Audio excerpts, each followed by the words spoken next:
ਅਡੂਸਾ ਜਿਹਨੂੰ ਵਿਸਾਖਾ ਵੀ ਕਿਹਾ ਜਾਂਦਾ, ਵਾਸਾ ਵੀ ਕਿਹਾ ਜਾਂਦਾ। ਅੱਜ ਆਪਾਂ ਉਹਦੀ ਬਾਤ ਪਾਉਣੀ ਆ। ਕਫ ਬਲਗਮ ਨੂੰ ਕਹਿੰਦੇ ਨੇ।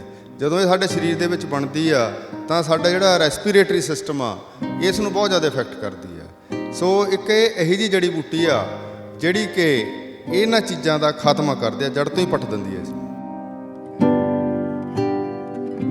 ਜੇ ਕੋਈ ਖਰੀਦਣਾ ਹੈ ਨਾ, ਇਹਨੂੰ ਚਾਹੁੰਦਾ ਇਹਦੀ ਰੁੱਤ ਆਹੀ ਹੈ ਕਿ ਸਹੀ ਲਾਉਣ ਦੀ? ਹਾਂ, ਮਤਲਬ ਇਹੀ ਰੁੱਤ ਦੇ ਵਿੱਚ ਬੜੀ ਆਸਾਨੀ ਨਾਲ ਹੋ ਜਾਂਦਾ। ਠੰਡ ਦਾ ਵੀ ਇਹਦੇ ਉੱਤੇ ਕੋਈ ਅਸਰ ਨਹੀਂ ਹੁੰਦਾ। ਗਮਲੇ 'ਚ ਅਸੀਂ ਆਸਾਨੀ ਨਾਲ ਉਗਾ ਸਕਦੇ ਹਾਂ। ਇਹ ਕੋਈ 4.5 ਫੁੱਟ ਤੱਕ ਦਾ ਪੌਦਾ ਹੁੰਦਾ, ਝਾੜੀ ਹੁੰਦੀ ਹੈ। ਇਹ ਬਾਹਲਾ ਉੱਚਾ ਨਹੀਂ ਜਾਂਦਾ। ਗ੍ਰੰਥਾਂ ਦੇ ਵਿੱਚ ਇੱਥੋਂ ਤੱਕ ਲਿਖਿਆ ਵੀ ਜੇ ਧਰਤੀ ਦੇ ਉੱਤੇ ਜਿੰਨਾ ਚਿਰ ਇਹ ਪੌਦਾ ਹੈ ਤਾਂ ਮਨੁੱਖ ਜਿਹੜੇ ਨੇ ਉਹ ਕਫ ਨਾਲ ਬਿਮਾਰ ਨਹੀਂ ਹੋਣਗੇ।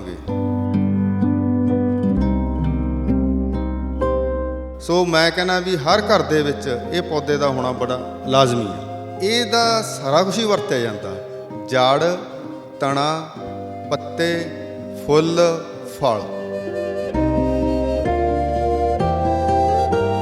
ਜਿਹੜਾ ਹੈਗਾ ਗੁਰਦਿਆਂ ਦੇ ਰੋਗੀ ਨੇ ਉਹਨਾਂ ਨੂੰ ਵੀ ਇਹਦਾ ਬਹੁਤ ਲਾਭ ਆ। ਸੋ ਜਿਹੜੇ ਬੰਦਿਆਂ ਨੂੰ ਅਸਥਮਾ ਹੈਗਾ, ਦਮਾ, ਉਹਨਾਂ ਲਈ ਵੀ ਇਹ ਜਿਹੜਾ ਪਚਾਂਗ ਉਹ ਵੀ ਬਹੁਤ ਕੰਮ ਕਰੇਗਾ।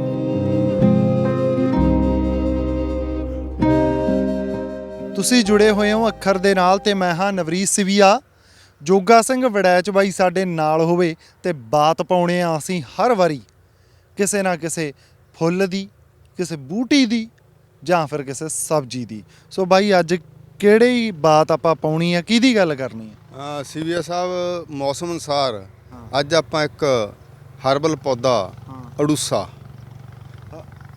ਅਡੂਸਾ? ਹਾਂ, ਅਡੂਸਾ ਜਿਹਨੂੰ ਵਿਸਾਖਾ ਵੀ ਕਿਹਾ ਜਾਂਦਾ, ਵਾਸਾ ਵੀ ਕਿਹਾ ਜਾਂਦਾ। ਅੱਜ ਆਪਾਂ ਉਹਦੀ ਬਾਤ ਪਾਉਣੀ ਆ ਕਿਉਂਕਿ ਮੌਸਮ ਅਨੁਸਾਰ ਹੁਣ ਇਹਦਾ ਬੜਾ ਢੁਕਵਾਂ ਸਮਾਂ ਤੇ ਹਰ ਮਨੁੱਖ ਨੂੰ ਇਸ ਦੀ ਬਹੁਤ ਜ਼ਰੂਰਤ ਆ। ਇਹਦਾ ਨਾਮ ਬੜਾ ਚਰਚਾ 'ਚ ਸਮਝਣ ਵਾਲੇ ਸਮਝ ਗਏ। ਚਲੋ ਬਹੁਤ ਆ, ਇਸ ਤੋਂ ਬਾਅਦ ਗੱਲ ਨਹੀਂ ਆਪਾਂ ਕਰਾਂਗੇ। ਪਰ ਮੈਂ ਉਹੀ ਸਮਝ ਗਿਆ ਸੀਗਾ ਵੀ ਉਹਦੀ ਗੱਲ ਕਰਨੀ ਹੈ। ਮੈਂ ਯਾਰ ਇਹ ਪੌਦਾ ਵੀ ਆਉਣ ਲੱਗ ਗਿਆ।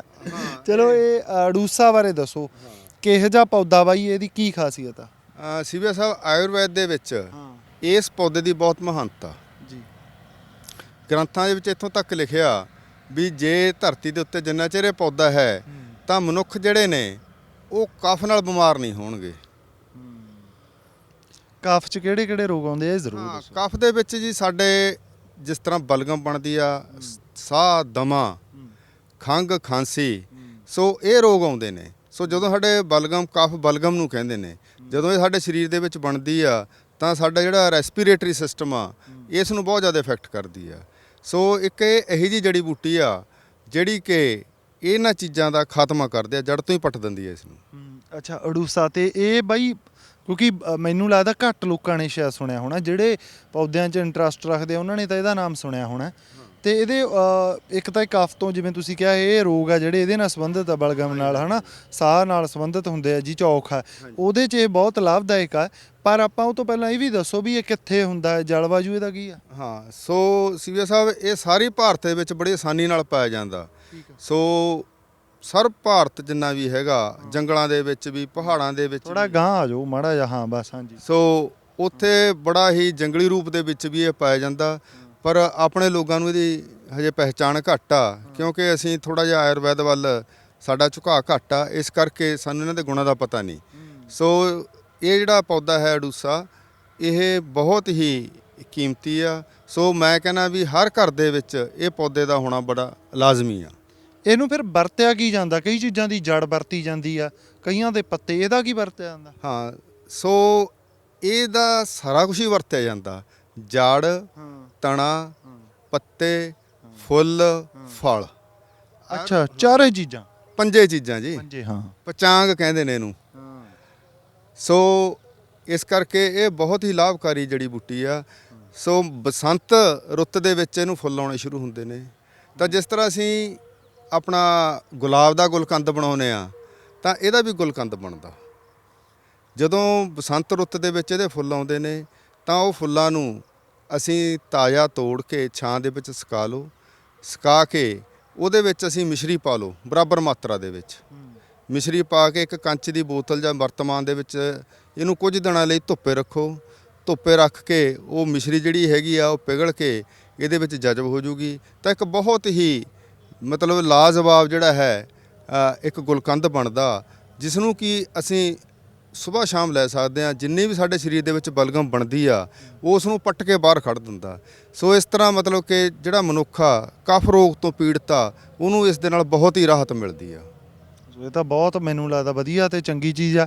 ਇਹ ਮਤਲਬ ਕਿੱਡਾ ਕੁ ਹੁੰਦਾ ਦਰਖਤ, ਘਰੇ ਗਮਲੇ 'ਚ ਕੋਈ ਉਗਾ ਸਕਦਾ ਕਿ ਮਿੱਟੀ ਵਾਲਾ ਹੀ ਆ? ਨਹੀਂ ਗਮਲੇ 'ਚ ਅਸੀਂ ਆਸਾਨੀ ਨਾਲ ਉਗਾ ਸਕਦੇ ਹਾਂ।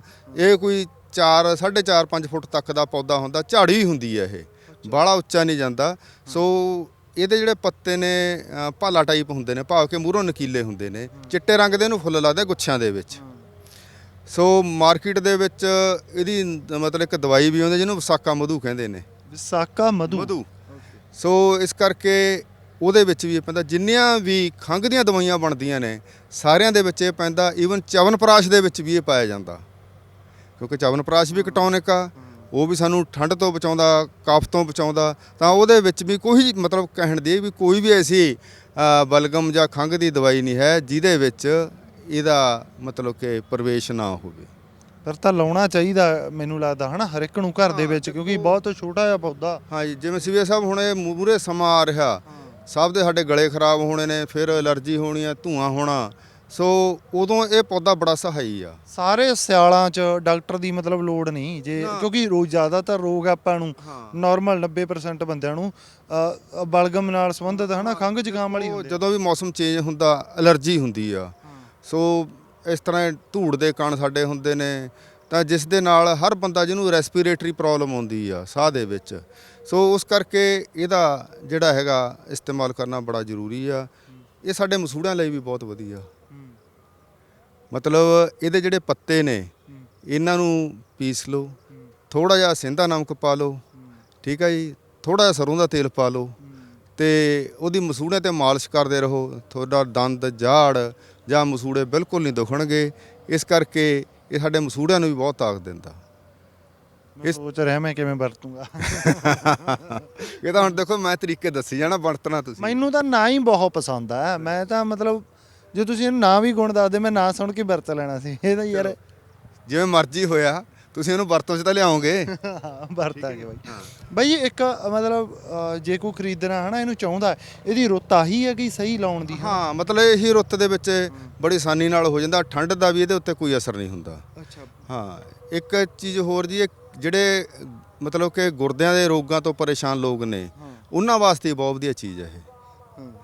ਉਹ ਮਤਲਬ ਇਸ ਦੇ ਪੱਤਿਆਂ ਦਾ ਜਿਹੜਾ ਕਾੜਾ ਬਣਾ ਕੇ, ਜਿਹਦਾ ਪਚਾਂਗ ਦਾ ਮਤਲਬ ਪਚਾਂਗ ਦੇ ਵਿੱਚ ਜਿਸ ਤਰ੍ਹਾਂ ਮੈਂ ਪਹਿਲਾਂ ਦੱਸਿਆ, ਜੜ, ਤਣਾ, ਪੱਤੇ, ਫੁੱਲ, ਫਲ, ਸਾਰੇ ਚੀਜ਼ਾਂ ਨੂੰ ਕੁੱਟ ਕੇ ਥੋੜਾ ਜਿਹਾ ਸੁਕਾ ਲੈਣਾ ਉਹਨੂੰ, ਤੇ ਸੁਕਾ ਕੇ ਚਾਹੇ ਤਾਂ ਉਹਦਾ ਗਾਹਾਂ ਵਰਤਣ ਵਾਸਤੇ ਅਸੀਂ ਪਾਊਡਰ ਵੀ ਰੱਖ ਸਕਦੇ ਹਾਂ। ਜੇ ਤਾਜ਼ਾ ਹੈਗਾ ਉਹਦਾ ਕਾੜਾ ਬਣਾ ਲਓ, 400 ਗ੍ਰਾਮ ਪਾਣੀ ਪਾ ਲਓ। ਜਦੋਂ 100 ਗ੍ਰਾਮ ਬਚ ਜਾਵੇ ਤਾਂ ਉਸ ਨੂੰ ਛਾਣ ਕੇ ਤੁਸੀਂ 3 ਟਾਈਮ ਲਓ ਉਹਨੂੰ, ਸਵੇਰ, ਦੁਪਹਿਰੇ, ਸ਼ਾਮ। ਤਾਂ ਜਿਹੜਾ ਹੈਗਾ ਗੁਰਦਿਆਂ ਦੇ ਰੋਗੀ ਨੇ ਉਹਨਾਂ ਨੂੰ ਵੀ ਇਹਦਾ ਬਹੁਤ ਲਾਭ ਆ। ਸੋ ਜਿਹੜੇ ਬੰਦਿਆਂ ਨੂੰ ਅਸਥਮਾ ਹੈਗਾ, ਦਮਾ, ਉਹਨਾਂ ਲਈ ਵੀ ਇਹ ਜਿਹੜਾ ਪਚਾਂਗ ਉਹ ਵੀ ਬਹੁਤ ਕੰਮ ਕਰੇਗਾ। ਸੋ ਭਾਈ ਇੰਨਾ ਕੁਛ ਤੁਹਾਨੂੰ ਦੱਸਤਾ, ਇਹ ਸਾਰੇ ਕਾਸੇ ਦੇ ਵਿੱਚ ਬਹੁਤ ਲਾਭਦਾਇਕ ਆ, ਤੁਸੀਂ ਵਰਤੋ। ਤੋਹਫੇ ਵਜੋਂ ਨਾ ਇੱਕ ਆਪਾਂ ਨਵਾਂ ਕੰਮ ਸ਼ੁਰੂ ਕਰ ਗਏ। ਮੈਂ ਕਹਿਣਾ ਵੀ ਜੇ ਆ ਕਿਸੇ ਨੂੰ ਹੁਣ ਕਿਸੇ ਦੇ ਪ੍ਰੋਗਰਾਮ ਤੇ ਜਾਂਦੇ ਹੋ, ਇੱਕ ਅੱਧਾ ਬੂਟਾ ਦੇ ਆਇਆ ਕਰੋ। ਕਿਸੇ ਦੇ ਜਨਮ ਦਿਨ ਤੇ ਜਾਣਾ ਨਾ, ਬੂਟਾ ਦੇ ਦਿਓ ਜਵਾਕ ਨੂੰ, ਉਹ ਨਾਲੇ ਉਹਦਾ ਇੰਟਰਸਟ ਪਵੇ, ਨਾਲੇ ਕੋਈ ਧਰਤੀ ਲਈ ਵੀ ਹੋਵੇ। ਹੁਣ ਸਾਰੀ ਜ਼ਿੰਦਗੀ ਯਾਰ ਆਪਾਂ ਠੇਕਾ ਲੈ ਰੱਖਿਆ ਵੀ ਇੱਥੇ ਇਕੱਲਾ ਧਰਤੀ ਤੇ ਆਏ ਆ ਤਾਂ ਆਪਾਂ ਗੰਦ ਹੀ ਪਾਉਣਾ ਇੱਥੇ, ਕੁਛ ਇਹਨੂੰ ਸਵਾਰ ਲਗੇ, ਆਪਣੀ ਧਰਤੀ ਆ ਬਾਈ। ਸੋ ਬਹੁਤ ਬਹੁਤ ਸ਼ੁਕਰੀਆ ਤੁਹਾਡਾ, ਤੁਸੀਂ ਵੀਡੀਓ ਦਾ ਹਿੱਸਾ ਬਣੇ।